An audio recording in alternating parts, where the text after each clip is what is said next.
میرے آقا کریم ہجرت فرما رہے ہیں، ابو جہل نے اعلان کیا تھا کہ جو معاذ اللہ حضور کو گرفتار کرے گا اسے 100 سرخ اونٹوں کا انعام ملے گا۔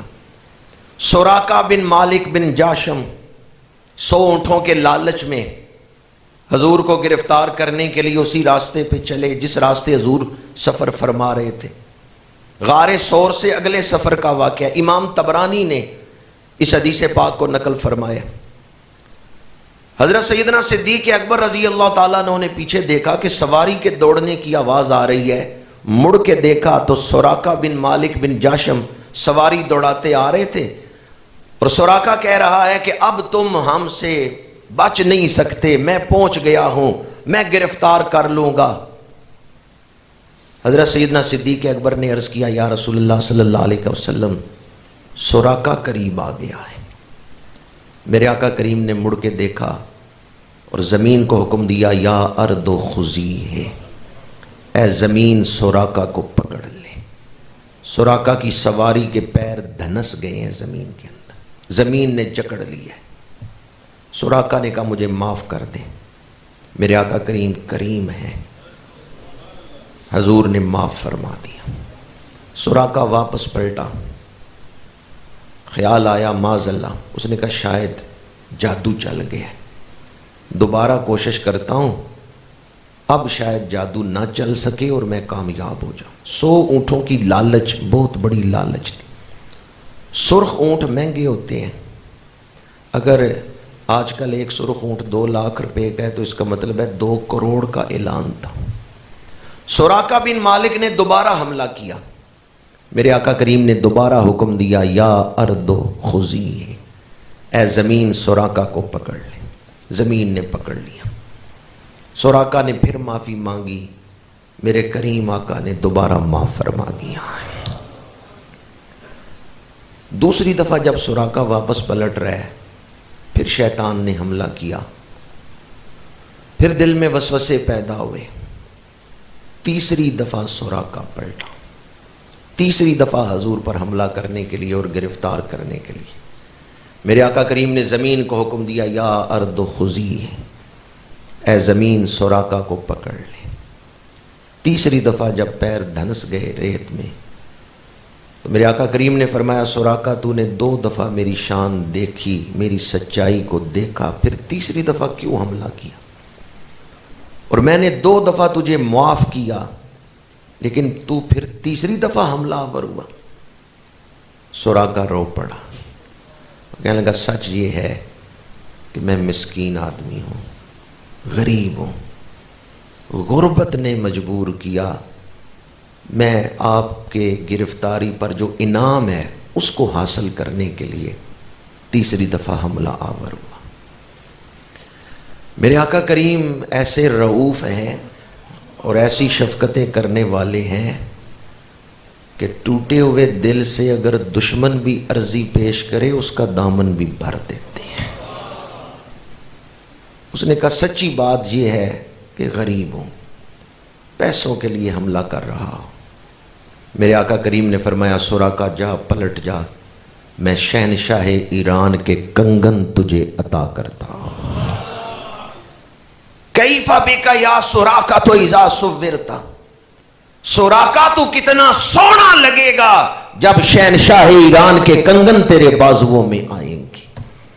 سراقہ یہ تو دیکھ چکا تھا کہ جو یہ فرماتے ہیں وہ ہو جاتا ہے۔ اب اس نے حملہ نہیں کیا، واپس پلٹ گیا، فتح مکہ پر کلمہ پڑھ لیا، اسلام قبول کر لیا، حضور کا غلام بن گئے۔ پہلے صرف سراقہ، اب حضرت سراقہ رضی اللہ تعالی عنہ۔ میرے آقا کریم کا وصال پاک ہو گیا، سیدنا صدیق اکبر کا دور خلافت گزرا، سراقہ بیمار ہوتے ہیں۔ یہ بات جو میں عرض کرنا چاہتا تھا، یقین کی بات، سراقہ بیمار ہیں، اہل خاندان دوست احباب آتے ہیں عیادت کرنے کے لیے، سراقہ کوئی وصیت کر دو، سراقہ گھر والوں کو کوئی بات سمجھا دو، کوئی وصیت کر جاؤ۔ سراقہ کہتے ہیں میں ابھی مرنے والا نہیں، مجھے ابھی موت نہیں آئے گی۔ وہ جو عیادت کرنے آئے ہیں وہ کہتے ہیں سوراقہ تمہیں فلاں مرض ہے، تم بیمار ہو، اور موت تو کسی وقت بھی آ سکتی ہے بغیر بیماری کے بھی، یہ تو اللہ کا امر ہے، کسی وقت بھی آ سکتا ہے، آپ یہ کیوں کہتے ہیں کہ میں ابھی مرنے والا نہیں؟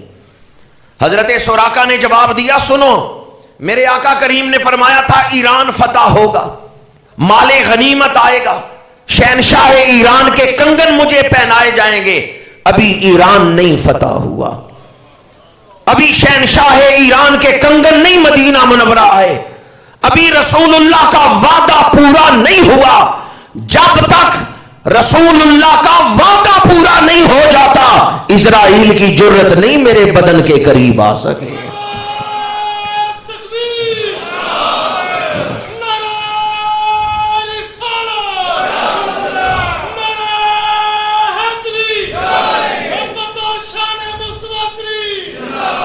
حضرت سوراقہ نے فرمایا ملک الموت کی جرت نہیں کہ میرے بدن کے قریب آ سکے جب تک رسول اللہ کا وعدہ نہ پورا ہو جائے۔ ایران فتح ہوا، مال غنیمت آیا، ڈھیر لگا ہوا ہے، لسٹ پیش کی گئی، حضرت فاروق اعظم لسٹ دیکھ رہے ہیں، کنگنوں کا ذکر کوئی نہیں تھا۔ جو لسٹ لے کے آئے انہیں کہا اللہ کے رسول نے تو کنگنوں کا ذکر بھی فرمایا تھا، اور لسٹ میں تو کنگنوں کا ذکر ہی نہیں تم نے کیا۔ انہوں نے کہا جی سامان سارا ہم لے کے آئے ہیں، چیک کر لیتے ہیں۔ چیک کیا گیا تو سامان میں کنگن موجود تھے۔ لسٹ تیار کرنے والے سے غلطی ہوئی ہے، بددیانتی نہیں کی گئی، مال موجود تھا، صرف لسٹ میں اس کا ذکر نہیں آ سکا۔ صحابہ بیٹھے ہوئے ہیں، مال غنیمت پڑا ہوا ہے، سیدنا فاروق اعظم اٹھے، 2 کنگن اٹھائے، صحابہ کے مجمع کی طرف دیکھا، اینا یا سوراقہ، تو سوراقہ کہاں ہو؟ رسول اللہ کے وعدے کے پورے ہونے کا وقت آ گیا ہے۔ اب سوراقہ روتے ہوئے اٹھے اور کیا کہہ رہے تھے؟ میرے آقا چاہیں تو عرب کے بدوؤں کو بادشاہوں کے لباس پہنا دیتے ہیں۔ حضرت فاروق اعظم نے کنگن پہنائے، سوراقہ واپس اپنی جگہ پہ جا کے بیٹھنے لگے تو حضرت فاروق اعظم نے فرمایا نہ سوراقہ نہ، اب وہاں جا کے نہیں بیٹھنا، مدینہ منورہ کی گلیوں میں چکر لگاؤ، بازو اوپر اٹھا کے مدینہ منورہ کی گلیوں میں چکر لگاؤ، اور اہل مدینہ کی خواتین جو گھروں میں ہیں انہیں بھی پتا چل جائے میرے آقا نے جو وعدہ کیا ہے اللہ نے پورا کر دیا۔ کیسا سما ہوگا حضرت سوراقہ جب مدینہ منورہ کی گلیوں میں کنگن دکھاتے جا رہے ہوں گے۔ یہ وعدہ کیا تھا میرے آقا نے، یہ وعدہ، اس لیے میں کہتا تھا ابھی مجھے موت آنے والی نہیں۔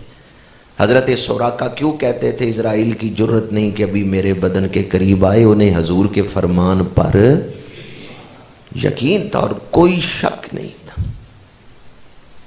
شک کی کوئی فیصد نہیں تھی، کامل یقین تھا ہوگا وہی جو اللہ کے رسول نے